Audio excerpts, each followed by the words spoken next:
The thugs thought the bar was empty. Their laughter died the moment a voice from the shadows said, "Let her go."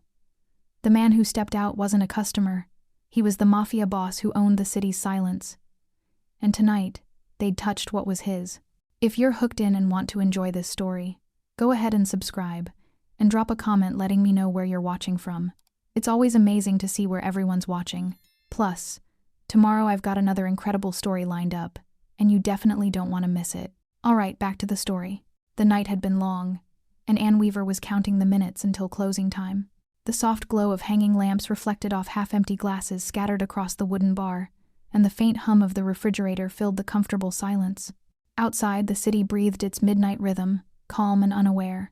She was wiping down the last of the counter, humming a tune she couldn't quite name, ready to flip the sign and walk out into the cool autumn air. But sometimes the universe has a different script written, the kind that turns ordinary nights into something you'll never forget. Because just as Anne reached for the ring of keys hanging by the register, the door swung open with a creak that shouldn't have been there. 3 men stumbled inside, their laughter too loud, their movements too loose. The one in front, wearing a red and black flannel shirt, grinned as his boots thudded heavily against the worn floorboards. "Bar's closed, fellas," Anne said, keeping her voice steady and polite. The man's grin widened, but there was nothing friendly in it. "Then why are the lights still on?" he asked, his tone mocking. His 2 companions followed close behind, one in a black leather jacket with a swagger that reeked of cheap beer, the other quieter but watching her with eyes that made her skin crawl. Their shadows stretched long across the floor under the amber light. Anne's pulse quickened. She glanced at the clock mounted above the liquor shelf. 12 minutes past midnight. The regulars were gone. The jukebox had stopped playing an hour ago. The owner had left 2 hours earlier, trusting her to close up like she always did. She was alone. The Marigold Bar had been her second home for 3 years now. She knew every scratch on the wooden counter, every creaky floorboard, every story behind the faded photographs on the walls. It was a neighborhood place, the kind where people came not just for drinks, but for conversation, for warmth, for a moment of peace in a chaotic world. Tonight, though, something felt different. Wrong. Anne tried again, keeping her hands busy, folding a dish rag with forced calm. "Gentlemen, we're closed for the night. You'll have to come back tomorrow." But the man in the flannel only laughed a harsh, grating sound. "Closed?" he repeated, sliding onto a bar stool uninvited. "We're just getting started, sweetheart." One of them, the one in the leather jacket, leaned against the bar, pretending to inspect the bottles lined up on the shelf. His fingers drummed against the wood in an irritating rhythm. The third man, wearing dark jeans and a cruel smirk, drifted toward the side, positioning himself between Anne and the back door, blocking her exit. The air grew thick, suffocating. Anne's mind raced. She thought of the late-night stories she'd heard from other waitresses, the ones who'd faced men like this and barely escaped. Her grandmother's voice echoed in her memory. "Some people walk into your life to hurt you. Some walk in to save you. You just never know which until it's too late." "Look," Anne said, her voice firmer now despite the tremor underneath. "I don't want any trouble. I'm asking you politely to leave." The man in the flannel leaned forward, his elbows on the bar, his face too close. "And I'm asking you politely to pour us a drink." His breath reeked of whiskey and cigarettes. 3 whiskeys, top shelf. "I can't do that. We're closed and I need you to go." His smile disappeared. The temperature in the room seemed to drop. "You know what your problem is?" he said slowly, his voice low and menacing. "You don't know how to be friendly." The man in the leather jacket chuckled. "Maybe she needs us to teach her some manners." Anne's heart hammered against her ribs. She took a small step back, her hand instinctively reaching for her phone in her apron pocket. But before she could pull it out, the man in the flannel moved faster than she expected. His hand shot across the bar and grabbed her wrist tight, painful. "Where do you think you're going?" he growled. "Let go of me," Anne said, trying to pull free, but his grip was iron. "Or what?" He laughed again, and his friends joined in. "You gonna call the cops? By the time they get here, we'll be long gone. Right, boys?" The other 2 nodded, their grins widening. Anne's eyes darted around the room looking for anything she could use, any way out. The front door seemed a mile away. The back exit was blocked. The phone behind the bar was out of reach. What she didn't know, what none of them knew, was that they weren't alone. In the farthest booth, hidden in the shadows where the light barely reached, a man sat perfectly still. His untouched glass of whiskey sat on the table before him, The ice long since melted. He had been there all evening, watching, listening, waiting. He always waited until the lights went out. His name was Donnie Palos, and he had just seen enough. The grip on Anne's wrist tightened, and she could feel her pulse throbbing against his calloused fingers. Pain shot up her arm, but she refused to cry out. She wouldn't give him that satisfaction. "Please," she said, her voice barely above a whisper. "You're hurting me." The man in the flannel leaned closer, his face inches from hers. "Am I?" he said mockingly. "Good. Maybe now you'll learn to be more hospitable." The other two men had spread out now, circling like predators who'd cornered their prey. The one in the leather jacket ran his fingers along the edge of the bar, knocking over an empty glass. It rolled across the counter and shattered on the floor behind Anne, making her flinch. "Oops," he said with exaggerated innocence. "Looks like you got a mess to clean up, sweetheart." The third man, the quiet one who'd been blocking the back door, finally spoke. His voice was softer than the others, but somehow that made it worse. "You know, we've been watching this place for a while. You close up alone every Tuesday night, don't you?" Anne's blood ran cold. They'd been watching her, planning this. "Smart girl like you," he continued, stepping closer. "Working late, all by yourself. You should really be more careful." The man in the flannel finally released her wrist, but only to reach across and tap his knuckles against the bar top once, twice, 3 times. "So here's how this is gonna go," he said, his tone shifting from mocking to businesslike. "You're gonna open that register. Then you're gonna pour us those drinks I asked for. And maybe, just maybe, we'll leave without making this uglier than it needs to be." Anne rubbed her wrist, feeling the bruises already forming beneath the skin. Her mind raced through her options. The register had maybe $200 in it, tips and a handful of bills. Would giving them that be enough? Would they actually leave? But something in their eyes told her money wasn't really what they were after. They were enjoying this. The fear, the power, the control. "The register's already been counted and locked," Anne lied, her voice steadier than she felt. "The owner took the deposit earlier." The man in the flannel's expression darkened. "You think I'm stupid?" He slammed his palm against the bar, making the remaining glasses rattle. "Open it. Now, I'm telling you the truth." "Don't lie to me," he roared, and suddenly his hand shot out again, this time grabbing a fistful of her red blouse. He yanked her forward, and Anne heard the fabric tear near the collar, a sharp, sickening rip that seemed to echo through the silent bar. She gasped, stumbling, her hands flying up to hold the torn fabric together. Humiliation flooded through her, hot and overwhelming, mixing with the fear until she could barely breathe. The 3 men burst into laughter, cruel, delighted laughter that filled every corner of the room. "Look at that," the one in the leather jacket said between fits of laughter. "She's blushing. How cute. Maybe we should help her out of that shirt," the quiet one suggested, his voice dripping with menace. "Looks like it's falling apart anyway." Anne backed away until her spine hit the shelves behind the bar. Bottles clinked together from the impact. Her vision blurred with tears she refused to let fall. She thought of her mother, waiting up for her at home with a cup of tea and a crossword puzzle. She thought of her younger sister who looked up to her, who always said Anne was the bravest person she knew. "I'm not brave," Anne thought desperately. "I'm terrified." The man in the flannel rounded the bar now, his boots thudding heavily against the wooden floor. He was coming to her side into her space, the small area behind the counter that had always felt safe, protected. "Last chance," he said, his voice low and threatening. "Give us what we want, or we take it." Anne's hand fumbled behind her, searching for anything, a bottle, a knife, the phone, but her fingers found nothing useful. Just smooth wood and empty air. The other 2 men were laughing again, leaning against the bar like they were watching a show. One of them drummed his fingers against the counter in that same irritating rhythm. The other lit a cigarette, even though smoking had been banned in the bar for years. "This is taking too long," the one with the cigarette said, blowing smoke toward the ceiling. "Just grab the register and let's get out of here." But the man in the flannel wasn't listening. He was staring at Anne with a look that made her stomach turn. "Nah," he said slowly. "I think we're gonna stay a while. This night just got interesting." He reached for her again, and Anne pressed herself harder against the shelves, her breath coming in short, panicked gasps. This was it. This was really happening, and there was no one coming to help her. No one even knew she was in danger. Except, from the far corner of the bar, in the shadows where the light barely reached, there came a sound. A soft scrape, Wood against wood. Then a footstep. The laughter stopped. All three men turned their heads toward the darkness, confusion flickering across their faces. And Anne, trembling and terrified, followed their gaze, hoping against hope that someone, anyone, had heard her silent prayers. The silence that followed was deafening.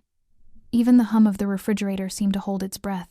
The man in the flannel, still standing behind the bar mere inches from Anne, turned his head slowly toward the source of the sound. His cocky grin faltered, replaced by something uncertain confusion mixed with irritation. "Someone back there?" he called out, his voice trying to sound threatening but cracking slightly at the edges. No answer came. Just another footstep. Slow, deliberate, heavy. The man in the leather jacket straightened up from where he'd been leaning against the bar. "Yo, Danny," he said to his leader. "I thought you said she was alone." "She is," Danny the man in the flannel replied, but his eyes stayed fixed on the shadows. Probably just the building settling or something. But Anne knew better. She'd worked in the Marigold bar long enough to know every sound it made, every creak and groan of its old bones. That wasn't the building. That was a person. Before anyone could speak again, Danny's attention snapped back to Anne. The momentary uncertainty vanished from his face, replaced by anger, the kind of anger men wear when they feel their control slipping. "You," he said, jabbing a finger toward her chest. "You got someone hiding back there? Your boyfriend? Some hero wannabe?" "No," Anne stammered. I don't know. Don't lie to me." Danny grabbed her blouse again, this time with both hands, and shoved her hard against the shelves. More bottles rattled dangerously. One tipped over and rolled off the edge, shattering on the floor in an explosion of glass and amber liquid. Anne cried out, pain shooting through her shoulder blade where it had connected with the sharp edge of the shelf. Tears finally spilled down her cheeks, tears of pain, fear, and frustration. She hated that they could see her cry, hated that they'd broken her composure. "That's what I thought," Danny said with cruel satisfaction, his face so close she could see the veins in his bloodshot eyes. Just a scared little girl playing tough. The quiet one who'd been by the door moved closer now, craning his neck to peer into the darkness at the back of the bar. "Maybe we should check it out," he suggested nervously. "Shut up, Tommy," Danny snapped without looking at him. "It's nothing. Just her trying to psyche us out." But his voice didn't sound convinced. Anne's mind raced even as her body trembled. Someone was there. Someone had stayed after closing. But who? And could they help her? Or were they just another customer who'd wandered into the worst possible situation? Danny's hands were still gripping her torn blouse when he spoke again, his voice dropping to something more sinister. "You know what happens to girls who don't cooperate?" he whispered, his breath hot against her face. "They learn the hard way." He yanked the fabric again, harder this time, and Anne heard more buttons pop and scatter across the floor. The red blouse gaped open now, revealing the white tank top underneath. The humiliation was almost worse than the fear. "Stop!" Anne finally screamed, her voice breaking. "Please, just take the money and go. Take whatever you want." The man in the leather jacket laughed that same cruel, mocking sound. "Oh, we will, sweetheart. We definitely will." Danny released her blouse only to grab her wrist again, twisting it until Anne whimpered. "Open the register," he commanded. "Now." Anne's free hand shook violently as she reached for the keys in her apron pocket. Her fingers fumbled, dropping them once before finally grasping them. Every movement felt like it was happening underwater, slow and thick and wrong. She slid the key into the register, and it popped open with a cheerful ding that felt obscene in the moment. Danny shoved her aside and began grabbing bills, stuffing them into his pockets with greedy hands. $200, he said incredulously, wheeling on her. "That's it? You're telling me this whole bar only made $200 tonight?" "Tips and late-night customers," Anne managed to say through her tears. "That's all there is, I swear." "She's lying," the quiet one, Tommy said from across the room. "Has to be more somewhere." Danny's eyes swept across the bar, landing on Anne's purse, hanging on a hook near the back door. He pointed at it. "What's in there?" "Nothing," Anne said quickly. "Just my phone and—" "Get it. Please."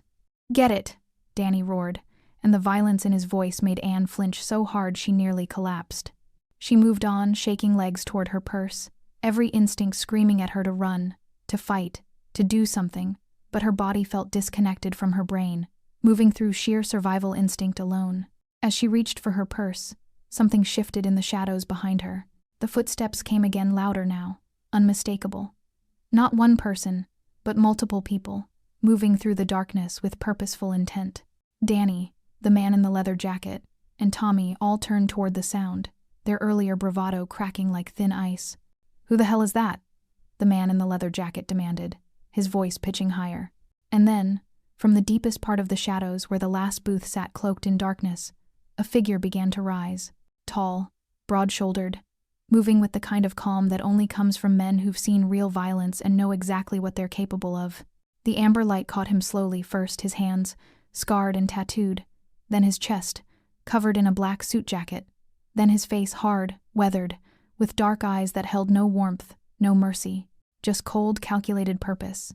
The figure stepped fully into the light, and Anne's breath caught in her throat. She'd seen him before, the quiet man who'd been sitting in the back booth all evening. He'd ordered a single whiskey around 9 o'clock, nursed it for hours, never causing trouble, never asking for anything. She'd almost forgotten he was there. But now, seeing him stand at his full height, she realized she'd never really looked at him. Not properly. He was tall, easily over 6 feet, with broad shoulders that filled out his black suit jacket perfectly. His dark hair was slicked back, revealing a face that looked like it had been carved from stone. Sharp jawline, high cheekbones, and eyes, God, those eyes dark and cold as a winter midnight. But it was the tattoos that made Anne's heart skip. Black ink crawled up his neck from beneath his collar, roses intertwined with thorns, framing a cross that sat just below his jawline. The kind of ink that told stories, the kind that meant something. He buttoned his suit jacket with one hand, the movement slow and deliberate, never taking his eyes off the 3 men who'd frozen mid-breath. Behind him, 2 more figures emerged from the shadows. The first was a mountain of a man, bald head, thick gray beard, shoulders like a linebacker. He wore a dark shirt that strained against his muscled frame, and his arms were covered in tattoos that disappeared beneath rolled-up sleeves. He cracked his knuckles as he walked, the sound sharp and menacing in the quiet bar. The second was younger, leaner, with slicked-back hair and an earring glinting in his left ear. He had a sharp, angular face and moved with the easy confidence of someone who'd been in more fights than he could count. A thin scar ran from his temple to his cheekbone, a souvenir from a knife that had come too close. The 3 of them stopped about 10 feet from where Danny still stood behind the bar, his hand frozen halfway to Anne's purse. For a moment, nobody moved, nobody spoke. Then the man in the black suit, the one with the roses on his neck, tilted his head slightly, his gaze dropping to where Danny's other hand still gripped Anne's wrist. When he spoke, his voice was low and quiet, but it carried through the room like thunder rolling across distant hills. "Let her go." 3 simple words, but they landed with the weight of a death sentence. Danny's face had gone pale, but he tried to maintain his bravado. He laughed, a weak, nervous sound. "And who the hell are you supposed to be? Her boyfriend?" The man didn't answer. He just stared, his expression utterly calm, utterly cold. The big bald man behind him crossed his arms, making his biceps bulge.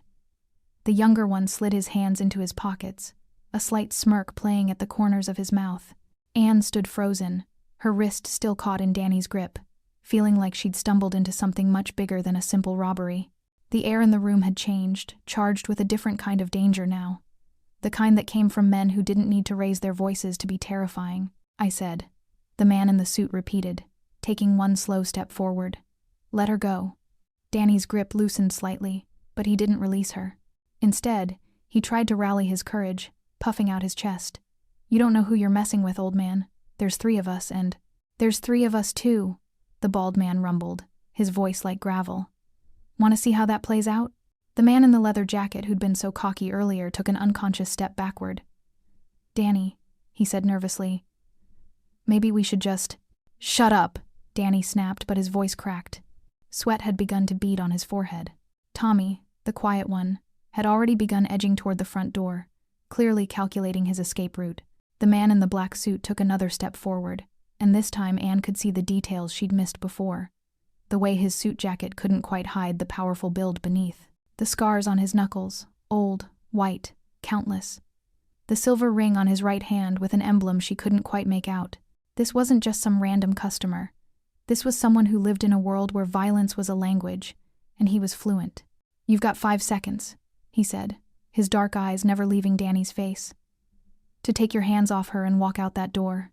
"Or what?" Danny challenged, but his voice had lost all its earlier menace. Now it just sounded desperate. The man in the suit smiled just barely, just enough to show teeth. It wasn't a friendly smile. It was the smile of a predator who'd just spotted prey that didn't realize it was already caught. Or I show you why people don't walk into my bar and put their hands on my people. His bar? Anne's mind raced. She'd never seen this man before tonight. The owner was an older Italian man named Sal who rarely came in anymore. Who was this? The bald man behind him chuckled a deep, dark sound. Boss, you want me to handle this? I could use the exercise. Not yet, Frankie. The man in the suit said calmly. I want to give them a chance to make the smart choice.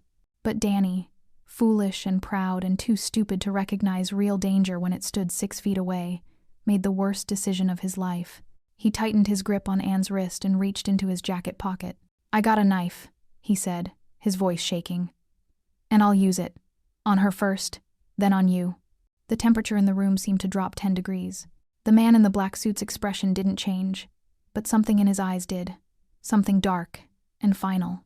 Wrong answer, he said quietly. Then he moved. What happened next occurred so fast that Anne almost couldn't process it. The man in the black suit closed the distance between himself and Danny in 3 strides, each one measured, purposeful, like a clock ticking down to midnight. His movements were smooth, almost casual, as if he were simply walking across the bar to order a drink. But there was nothing casual about the look in his eyes. Danny's hand was still fumbling in his jacket pocket for the knife when the man reached him. In one fluid motion, he grabbed Danny's wrist, the same wrist that had been gripping Anne, and twisted. Hard. The sound that came from Danny's mouth was somewhere between a gasp and a scream. The knife clattered to the floor, forgotten, as he tried to pull away from the iron grip that held him. That's the hand you used to touch her, the man said quietly, his voice conversational, almost gentle. Remember that. He twisted again, and Danny dropped to his knees, his face contorted in agony. The man released him, and Danny scrambled backward, cradling his wrist against his chest. The entire exchange had taken maybe 5 seconds. Anne stood frozen behind the bar, her hand clutched to her torn blouse, watching with wide eyes as the man in the black suit turned his attention to the other 2 intruders. The man in the leather jacket had pulled out his phone, trying to dial with shaking hands. I'm calling the cops. The younger man with the scar, the one the bald man had called something else, moved like lightning. He crossed the room in 2 steps, plucked the phone from the leather-jacketed man's hands, and casually tossed it behind the bar.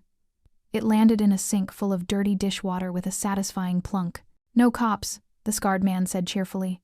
This is between us. Tommy had made it halfway to the door when the massive bald man, Frankie, simply stepped into his path. Tommy bounced off him like he'd run into a brick wall and stumbled backward, landing hard on his backside. Where are you going? Frankie asked, looking down at him with mock concern. Party's just getting started. The man in the black suit walked slowly toward where Danny still knelt on the floor, clutching his wrist. He crouched down, bringing himself to eye level with the terrified thug. Here's what's going to happen, he said, his voice still that same quiet, controlled tone. You're going to answer some questions. And depending on your answers, you either walk out of here on your own 2 feet, or my friends carry you out. Understand? Danny nodded frantically, tears streaming down his face. All his earlier bravado had evaporated like morning mist. Good. The man in the suit tilted his head slightly. First question. Have you done this before? Other bars, other waitresses? Danny hesitated, and the man's expression darkened just a fraction, but it was enough. Don't lie to me, he said softly. I can always tell when someone's lying. Yes, Danny stammered. A few times. But we never really hurt anyone. You never really hurt anyone, the man repeated, his voice devoid of emotion. He glanced back at Anne, taking in her torn blouse, her tear-stained face, the bruises already forming on her wrist. You hear that, Anne? They never really hurt anyone. It was the first time he'd said her name, and something about hearing it from his lips made Anne's knees weak. He knew her name. How long had he been watching? The man in the suit stood up slowly, towering over Danny. Here's what you don't understand, he continued, his voice still quiet but carrying an edge now sharp as broken glass. Every person who works in this bar is under my protection. This whole neighborhood is under my protection. And when you walk into my territory and put your hands on my people, you don't just disrespect her, you disrespect me. He paused, letting that sink in. And nobody, he leaned down, bringing his face close to Danny's, disrespects me and walks away without consequences. Danny was openly sobbing now, his tough guy persona completely shattered. "I'm sorry," he choked out. "I'm sorry. I didn't know we didn't know." "No," the man agreed. "You didn't. But you do now." He straightened up and gestured to Frankie and the scarred man. "Get them up, all three of them." The two men moved with practiced efficiency, hauling Danny and his companions to their feet. The man in the leather jacket was shaking so badly his teeth were chattering. Tommy looked like he might pass out. The man in the black suit walked back toward Anne, his expression softening just slightly when he looked at her. "Are you hurt?" he asked. "Besides the wrist?" Anne shook her head, not trusting her voice. "Good." He pulled off his suit jacket and held it out to her. "Here. For your shirt." Anne took it with trembling hands, wrapping it around her shoulders. It was still warm from his body heat and smelled faintly of expensive cologne and cigarette smoke. The weight of it felt like armor. The man turned back to face the three thugs, who stood huddled together like children caught stealing cookies. "Now," he said, his voice calm once more, "let me tell you exactly what's going to happen next. And I suggest you listen very, very carefully." Outside, somewhere in the distance, a siren wailed. Inside, the Marigold bar, the only sound was breathing harsh, panicked breathing from the three men who'd just learned what real fear felt like. And behind the bar, Anne Weaver watched the man in the black suit with wonder and confusion warring in her chest, realizing that she'd just witnessed something she'd never forget. The man in the black suit stood perfectly still, his dark eyes moving slowly from one thug to the next. When he spoke again, his voice was calm, the kind of calm that comes before a storm. "You're going to leave this bar," he said. "You're going to walk straight to your car, drive home, and never set foot in this neighborhood again. You're going to forget this bar exists, forget Anne exists, forget this night ever happened." Danny nodded so vigorously, his whole body shook. Yes, we'll go. Right now. We're sorry." "I'm not finished," the man said, and Danny's mouth snapped shut. "But before you go, there's the matter of payment." "Payment?" the man in the leather jacket stammered. "For the damages, the broken glass, the torn clothing, the emotional distress you've caused." He gestured casually around the bar. "And for wasting my evening." Frankie, the massive bald man, cracked his knuckles again. The sound echoed through the silent bar like gunshots. "Empty your pockets," the man in the suit commanded. "Everything. Wallets, phones, keys, whatever you took from that register. Put it on the bar. Now." The three men scrambled to comply, pulling items from their pockets with shaking hands. Bills fluttered onto the wooden bar top, the money they'd stolen, plus more from their own wallets. Phones clattered down. Keys jangled. Danny's hands were still trembling as he placed his wallet down last. The man in the suit picked up one of the wallets, flipped it open, and studied the driver's license inside. "Daniel Reeves?" He read aloud. 2447 Parkside Avenue, apartment 3B. He looked up at Danny with those cold, dark eyes. "In case you were wondering, yes, I'll remember that." Danny went even paler, if that was possible. The man in the suit tossed the wallet back onto the bar and picked up another. Eric Morrison, Tommy Vaughn. He memorized each address with barely a glance. Good. Now we all know each other. That's when Eric, the man in the leather jacket, made his mistake. Maybe it was desperation. Maybe it was wounded pride. Maybe he genuinely thought he could get away with it. But as the man in the suit was examining the third wallet, Eric's hand shot out toward one of the broken bottles on the floor, a jagged weapon with a sharp, glittering edge. He lunged forward with a desperate shout, swinging the broken bottle toward the man's head. The man in the suit moved like smoke. He pivoted on his heel, and Eric's wild swing missed him by inches. Before Eric could recover, the man grabbed his wrist mid-swing, the same controlled, precise movement he'd used on Danny, and twisted. The bottle fell from Eric's hand, shattering into even smaller pieces on the floor. Then, almost casually, the man drove his elbow into Eric's jaw. The crack was sickening, bone meeting bone with brutal efficiency. Eric's head snapped back, and he crumpled to the floor like a puppet with cut strings, unconscious before he hit the ground. The entire exchange had taken less than 3 seconds. Anne gasped, her hand flying to her mouth. She'd seen bar fights before, sloppy, drunken brawls that were more shoving than actual fighting. But this was different. This was precise, professional, terrifying.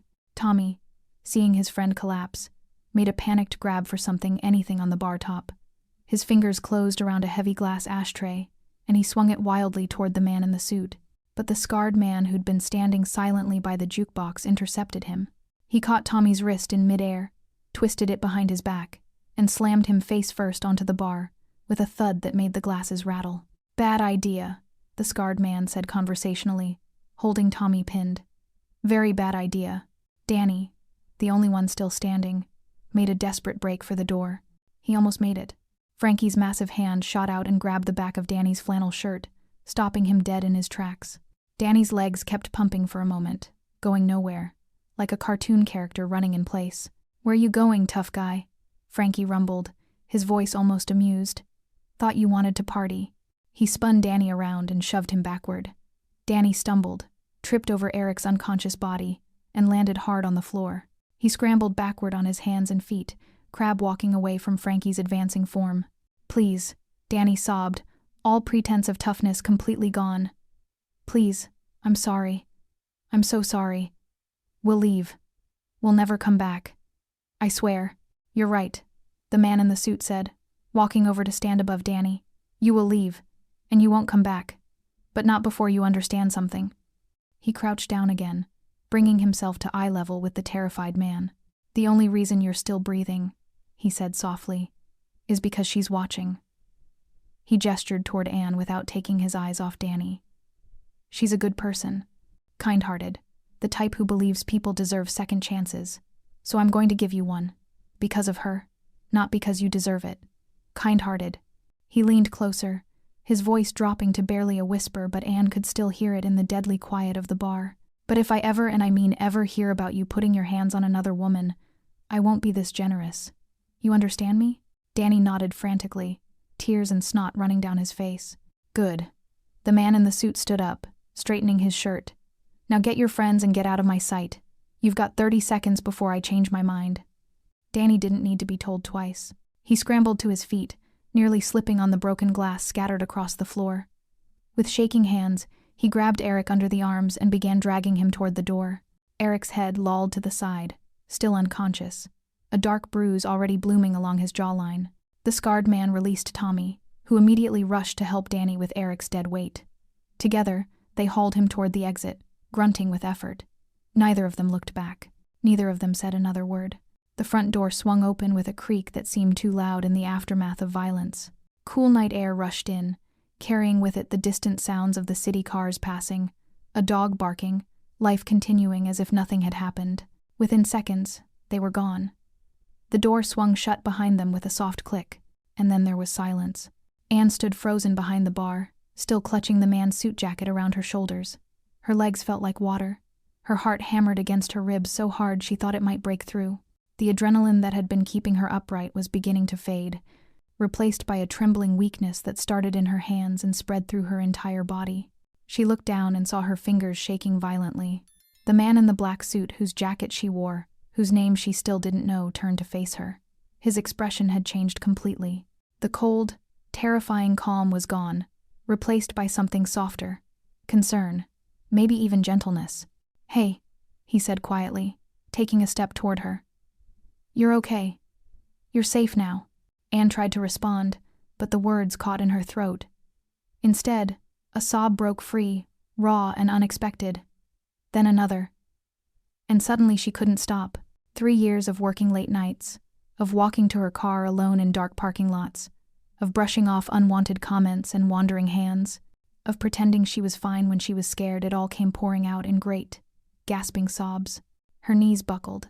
The man moved fast, rounding the bar in 2 strides and catching her before she hit the ground. Strong arms wrapped around her, steadying, protective, careful not to hold too tight. "I've got you," he murmured. "It's okay. Let it out."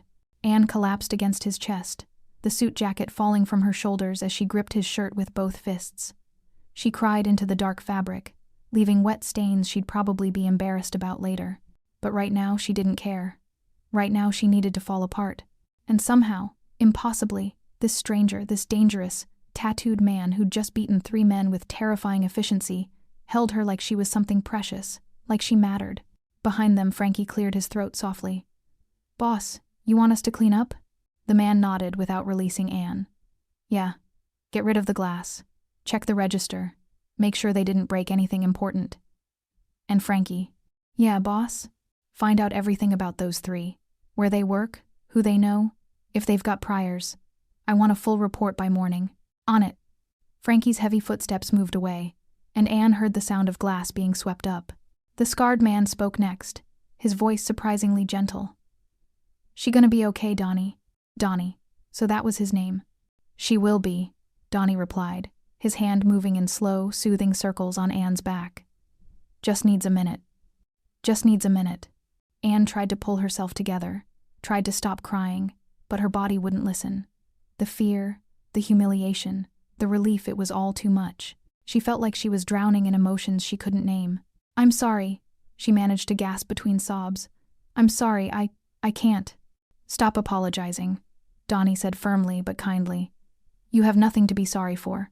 Nothing. You understand me? Anne shook her head against his chest. She didn't understand.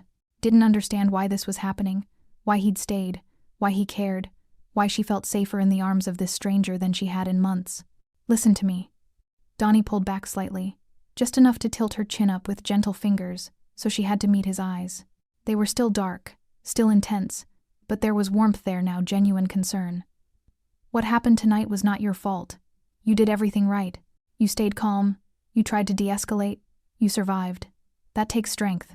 I was so scared, Anne whispered. I know. You had every right to be. But you're safe now. His thumb brushed away a tear from her cheek, such a tender gesture from hands that had just inflicted brutal violence. No one's going to hurt you. Not while I'm here. No one's going to hurt you. Behind them, the sound of sweeping continued. Glass clinked into a dustpan. Water ran in the sink. The scarred man was humming softly, something old and bluesy that seemed oddly appropriate. Anne's breathing began to slow, the sobs gradually subsiding into hiccups and shaky breaths. She became aware of how she must look red-eyed, tear-stained, still clutching a stranger's shirt like a lifeline. I don't even know you, she said, her voice small and confused. Why did you help me? Donnie was quiet for a moment, his hand still resting gently on her back. When he finally spoke, his voice carried the weight of old memories and hard-learned lessons. Because a long time ago, someone didn't help someone I cared about, and I've spent every day since making sure that doesn't happen to anyone else. Not in my neighborhood, not on my watch. There was pain in those words, deep, old pain that had scarred over but never fully healed. Anne looked up at him, really looked at him, past the tattoos and the scars and the dangerous reputation she was beginning to understand he carried. She saw someone who'd been broken once and had decided to use those broken pieces to protect others. Thank you, she whispered. Donnie gave her a small, sad smile. You're welcome. Anne finally pulled away from Donnie's chest, wiping her eyes with the back of her hand. She felt embarrassed now, crying all over a stranger, falling apart like that. She'd always prided herself on being strong, on handling whatever life threw at her with grace and composure. But tonight had stripped all that away, left her raw and vulnerable. Donnie seemed to sense her discomfort. He took a step back, giving her space, but kept his eyes on her, watchful, protective. You want some water? He asked. Anne nodded, not trusting her voice yet. He moved behind the bar with the familiarity of someone who'd spent time there before, filling a glass from the tap and sliding it across to her. Anne picked it up with shaking hands and took a long drink. The cool water helped ground her, brought her back to herself. Better? Donnie asked. A little. Anne set the glass down and looked around the bar. Frankie had finished sweeping up the broken glass and was now wiping down the counter where the thugs had left their mess. The scarred man was resetting the stools they'd knocked over, moving with quiet efficiency. It was surreal, these three dangerous men cleaning up her bar like it was the most natural thing in the world. I still don't understand, Anne said finally, looking back at Donnie. You said this was your bar, but I've worked here for 3 years. The owner is Sal Benedetto. I've never seen you before tonight. Donnie leaned against the bar, crossing his arms over his broad chest. The dim light caught the tattoos on his neck again, those black roses and the cross. You've seen me, he corrected gently. You just never noticed. I come in every Tuesday night around 9. Sit in that back booth. Order a whiskey. Stay until closing. Anne's mind raced back through countless Tuesday nights. Had he really been there? Every week? She started, then trailed off. I don't remember. You're not supposed to, Donnie said with a faint smile. That's the point. I don't come here to be noticed. I come here to make sure nights like this don't happen. But why? Why this bar? Why Tuesday nights? Donnie was quiet for a long moment, his dark eyes distant, looking at something Anne couldn't see. When he finally spoke, his voice was low and weighted with history. Sal Benedetto is an old friend. We grew up together, few blocks from here. When he bought this place 20 years ago, he asked me to keep an eye on it, make sure nobody caused trouble. He paused, running a hand over his jaw. And Tuesday nights are when his daughter used to work the closing shift. Something in the way he said, used to, made Anne's chest tighten. What happened to her? She asked softly. Donnie's expression darkened. 6 years ago, 3 men came into this bar after closing. She was alone. He stopped, his jaw clenching. By the time anyone found her, it was too late. Anne's hand flew to her mouth. Oh my God. Her name was Isabella, Donnie continued, his voice barely above a whisper. Izzy. She was 24, smart, funny, wanted to be a teacher. She had her whole life ahead of her. He looked down at his scarred knuckles. I was out of town that night. If I'd been here. He didn't finish the sentence. He didn't need to. Anne felt tears prickling her eyes again, but for a different reason now. I'm so sorry. So am I, Donnie said. Every single day, but sorry doesn't bring her back. All I can do is make sure it doesn't happen to anyone else. That's why I'm here every Tuesday. That's why I never leave until the lights go out and everyone's safe. Anne understood now. The protective vigilance, the controlled violence, the way he'd moved without hesitation, it all made sense. He wasn't just some random stranger who'd happened to be in the right place at the right time. He was a man carrying the weight of a promise he'd made to a ghost. Does Sal know you're still doing this? Anne asked. Donnie shook his head. Sal sold me this bar 4 years ago. Couldn't stand to run it anymore after what happened to Izzy. Too many memories. But I never told him I bought it. As far as he knows, it went to some investment group. He gestured around the quiet space. I kept everything the same. Same name, same decor, same staff schedule. Only thing I changed was making sure nobody works closing shift alone. There's always supposed to be at least 2 people here. Anne's stomach dropped. There were supposed to be 2 of us tonight. Jenny was scheduled, but she called in sick at the last minute. I told her it was fine, that I could handle it alone. Her voice cracked. I should have closed early. I should have... Stop, Donnie interrupted firmly. You didn't do anything wrong. You made a reasonable decision. How could you have known? Frankie approached then, wiping his hands on a bar towel. Place is clean, boss. Registers intact. That broken bottle cut up the floor mat pretty good, but nothing we can't replace. Good. Thanks, Frankie. The scarred man joined them, pulling out a pack of cigarettes before remembering where he was and tucking them away again. Those 3 won't be a problem anymore. Word'll spread fast about what happens to people who mess with your places. Your places? Anne asked, looking at Donnie. You own more than just this bar? Donnie shrugged. A few businesses in the neighborhood, the diner on 5th, the laundromat on Cooper Street, the convenience store over on Maple, places where people work late, where they might be vulnerable. I make sure they're protected. Who are you? Anne whispered, though she was beginning to piece it together.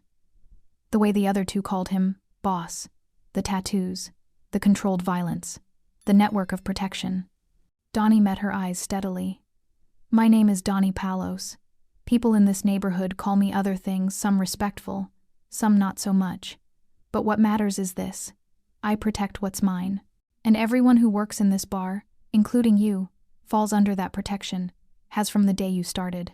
Anne felt something shift in her chest, a strange mixture of fear and gratitude, and something else she couldn't quite name. This man was dangerous. That much was obvious. But he was dangerous in the service of something good, something noble. I don't know what to say, she admitted. You don't have to say anything. Donnie straightened up, glancing at the clock on the wall. Nearly 1 a.m. But you do need to go home. Get some rest. Process all this. Take tomorrow night off if you need to. I can't just not show up for my shift. Anne. Donnie's voice was gentle but firm. You own this bar. You can do whatever you want. She blinked. What? He smiled a real smile this time, warm and genuine. I'm just the guy who makes sure it stays safe. But as far as the paperwork's concerned, you, Jenny, and the other staff are all listed as co-owners. Profit sharing, health insurance, the whole thing. Didn't Sal tell you when he sold the place? Anne's mind reeled. She'd wondered why her paychecks had suddenly gotten bigger 4 years ago. Why she'd suddenly had benefits she'd never had before. She'd assumed Sal had just gotten better business loans or something. I don't understand. Why would you do that? Because good people shouldn't have to struggle, Donnie said simply. And you're good people, Anne. You've always been kind to every customer who walks through that door. You remember their drinks, ask about their families, make this place feel like home. That's worth protecting. That's worth investing in. Anne felt fresh tears threatening, but these were different tears of overwhelming gratitude and disbelief. Before she could respond, Donnie picked up his suit jacket from where it had fallen and draped it back over her shoulders. Come on, I'll walk you to your car. The cool night air hit Anne's face as Donnie pushed open the front door of the Marigold bar. The street was quiet, bathed in the orange glow of streetlights. A few cars passed in the distance, their taillights fading into the darkness. Anne pulled Donnie's jacket tighter around herself, suddenly aware of how exposed she felt with her torn blouse underneath. The fabric smelled like him expensive cologne mixed with something earthy, like leather and smoke. It was oddly comforting. Where are you parked? Donnie asked, his eyes scanning the street with practiced vigilance. Around the corner, Anne said, pointing toward the small parking lot behind the neighboring building. I always park in the same spot. Not anymore, Donnie said immediately. Starting tomorrow, you park right in front, under the streetlight, where everyone can see. It wasn't a suggestion. It was an order given with the quiet authority of someone used to being obeyed. They walked in silence for a moment, their footsteps echoing off the pavement. Frankie and the scarred man followed at a discreet distance, close enough to intervene if needed, far enough to give them privacy. Who are they? Anne asked, nodding back toward the two men. Your friends? Family, Donnie corrected. Not by blood, but by choice. Frankie's been with me for 15 years, got him out of a bad situation, and he's had my back ever since. And that's Marco. He gestured to the scarred man. Saved my life 3 years ago. Took a knife meant for me. That's where he got the scar. Anne glanced back at Marco, who caught her looking and gave her a small, reassuring nod. And you all do. What exactly? Anne asked carefully, not sure she wanted to know the answer. Donnie was quiet for a moment, choosing his words. We keep the neighborhood safe. Handle problems the police can't or won't deal with. Make sure good people can live their lives without fear. He looked down at her. I know what you're thinking. That we're criminals. Mobsters. Maybe we are, by some definitions. But we have rules. We don't hurt innocent people. We don't sell drugs to kids. We don't exploit the vulnerable. We protect them. They reached her car, a modest sedan that had seen better days. Anne fumbled in her apron pocket for her keys, her hands still shaking slightly. Let me, Donnie said gently, taking the keys from her trembling fingers. He unlocked the car, opened the driver's door, and checked the back seat before stepping aside. Old habits, Anne realized. He'd probably been doing security checks like this for years. Anne slid into the driver's seat but didn't start the engine. She looked up at Donnie, who stood in the open doorway, one hand resting on the roof of her car. What happens now? She asked. To those men, Danny and his friends. Donnie's expression hardened slightly. They won't bother you again, I promise you that. But what are you going to do to them? Nothing they don't deserve, Donnie said. But Anne, you don't need to worry about that. That's my burden to carry, not yours.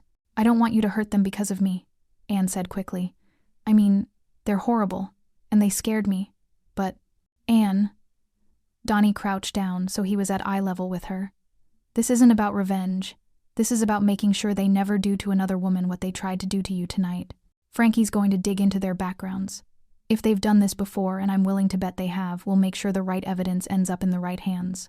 Police, prosecutors, victims who were too scared to come forward. We'll give them the justice they deserve. And if they haven't done it before, then they get a warning they'll never forget.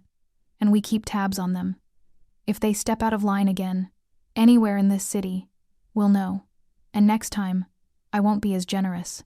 Anne studied his face, the hard lines, the cold determination in his eyes, but also the underlying code of honor that seemed to guide everything he did.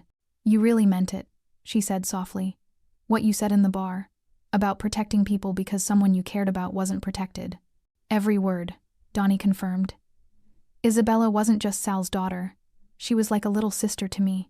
I taught her how to ride a bike, helped her with her homework, walked her to school when we were kids. and I failed her when she needed me most. It wasn't your fault. Fault doesn't matter, Donnie interrupted. What matters is that she's gone and I'm still here, so I do what I can with the time I have left. I make sure other Isabellas get to go home safe, get to become teachers, get to live the lives they're supposed to live. Anne felt her throat tighten with emotion. Behind them, a car pulled up to the curb, and 2 men got out older, wearing suits despite the late hour. They spotted Donnie, and their faces went pale. "Mr. Palos," one of them said nervously, approaching with his hands visible. "We didn't know you'd be here. We were just leaving," Donnie finished, standing up to his full height. His voice had gone cold again. The warmth he'd shown Anne completely vanished. "This block is closed for business tonight. Spread the word." "Yes, sir. Right away, sir." The 2 men practically ran back to their car, tires squealing as they pulled away. Anne watched them go, her eyes wide. "Who were they?" "Nobody important," Donnie said dismissively.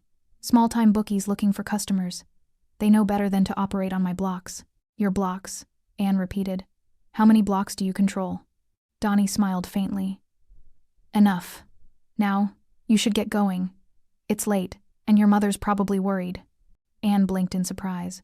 "How did you know I live with my mother?" "I know a lot of things, Anne. It's my job to know."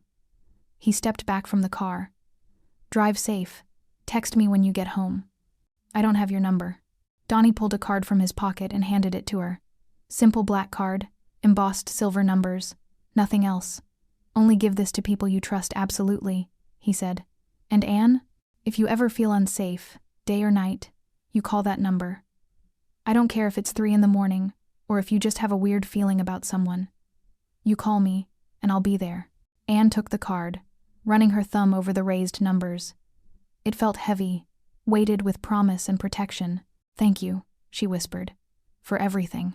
Donnie nodded once, then stepped back and closed her car door gently. Through the window, she saw him gesture to Frankie and Marco, who took up positions at either end of the street watching, guarding, making sure she got out safely. Anne started her car, her hands steadier now, and pulled out of the parking lot. In her rearview mirror, she could see Donnie standing under the streetlight, watching her go, his figure dark and solid against the orange glow. She didn't know what tomorrow would bring, or how this night would change her life. But as she drove through the quiet streets toward home, clutching the black card in one hand and wearing a stranger's suit jacket, Anne Weaver realized something profound. Sometimes the monsters we fear are the ones who save us. And sometimes, angels really do wear black and carry the weight of broken promises in their scarred knuckles. If you felt that moment, that fragile calm after fear, that unexpected grace from unlikely heroes, don't scroll past. Subscribe.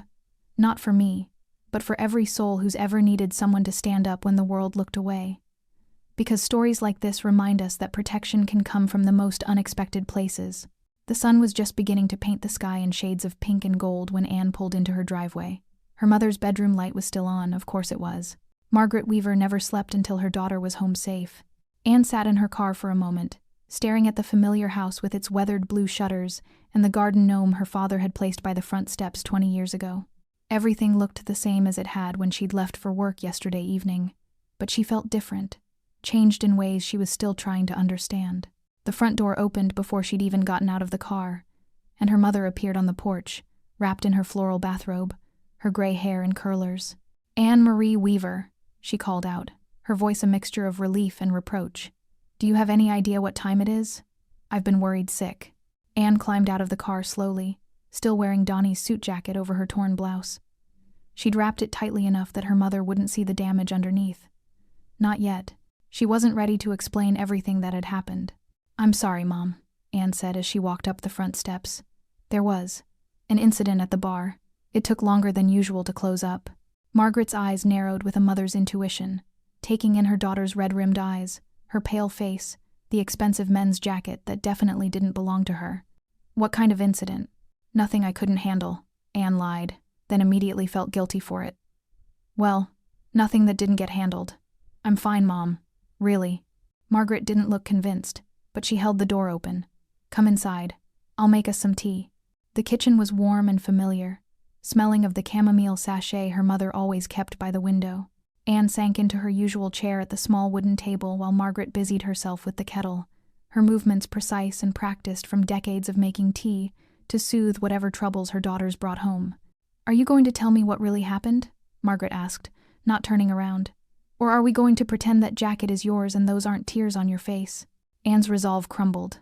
She started talking slowly at first, then faster, the words tumbling out in a rush. She told her mother everything.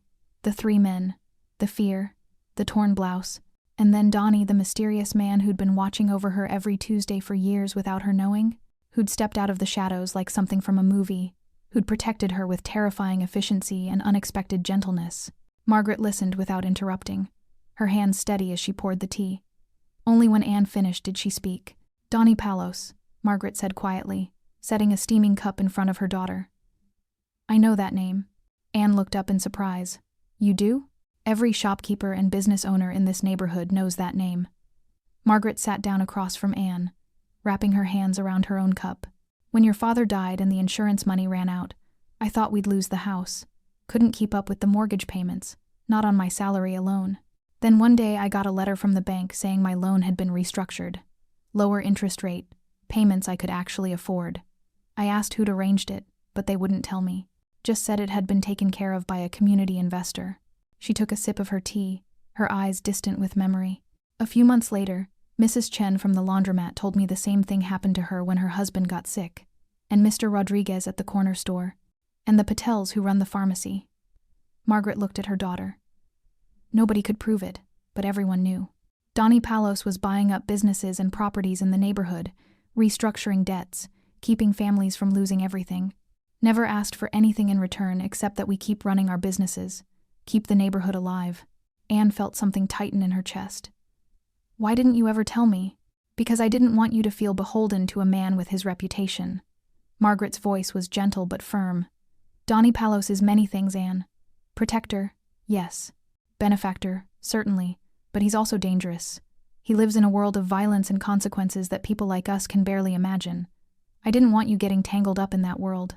"I think I'm already tangled up in it," Anne said quietly.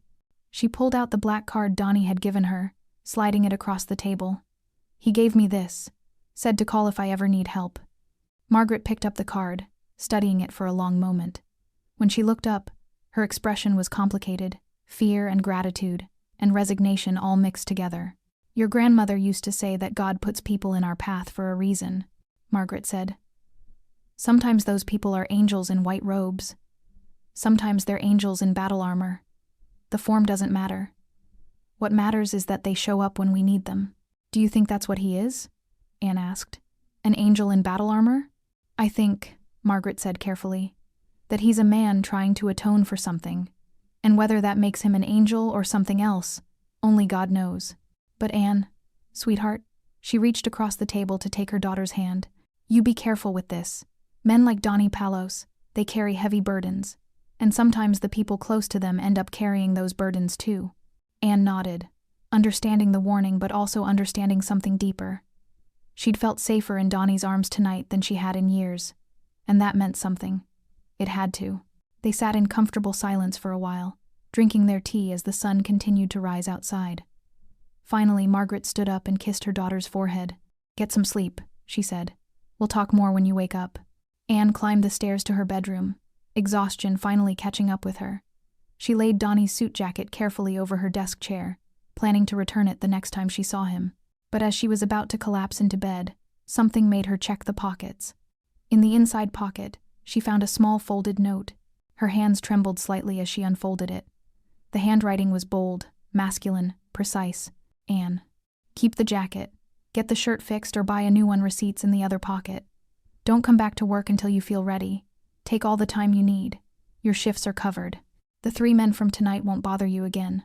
I made sure of it. You asked me once why I stay until the lights go out. It's because darkness is when the wolves come out, and someone needs to stand between them and the sheep. You're not a sheep, Anne. You're brave and strong and better than you know. But everyone needs someone watching their back sometimes. I'll be watching yours. P.S. There's a security camera being installed at the bar tomorrow. Back exit too. No one works alone anymore. Ever." Anne sank onto her bed, the note clutched in her hands, tears sliding silently down her cheeks. But these weren't tears of fear or pain. They were tears of overwhelming relief, the kind that comes when you realize you're not as alone as you thought you were. She folded the note carefully and placed it in her nightstand drawer, then finally let herself fall into bed. As sleep pulled her under, her last conscious thought was of dark eyes and scarred knuckles and a voice saying, "You're safe now." Outside her window, the city was waking up. People were starting their days, going to work, living their lives. They didn't know about the battle that had been fought in a quiet bar the night before, didn't know about the man who moved through shadows to keep them safe. But Anne knew. And she carried that knowledge like a secret flame in her chest, warm and bright and strangely comforting. Because that night, Anne Weaver had learned that angels don't always wear white. Sometimes they walk in shadows, wearing black suits and tattoos, carrying the weight of promises they couldn't keep and vows they'll never break. Sometimes they speak in quiet voices that carry the threat of violence and the promise of protection in equal measure. And sometimes, just sometimes, those angels show up exactly when you need them most. The morning sun streamed through her curtains, painting everything gold. Anne smiled faintly, pulled the blankets up to her chin, and finally, let herself rest. Somewhere across the city, in a penthouse apartment overlooking the neighborhood he protected, Donnie Palos stood at his window, a glass of whiskey in his scarred hand. He hadn't slept, probably wouldn't, but that was okay. Sleep was for people who didn't have promises to keep and wolves to hunt. He raised his glass toward the sunrise, toward the neighborhood spread out below him, toward all the Annes and Isabellas who deserved to live without fear. "Not on my watch," he murmured to the empty room. And somewhere, in the space between darkness and light, a ghost named Isabella smiled and whispered back, "Thank you. Thanks for sticking with this story till the end."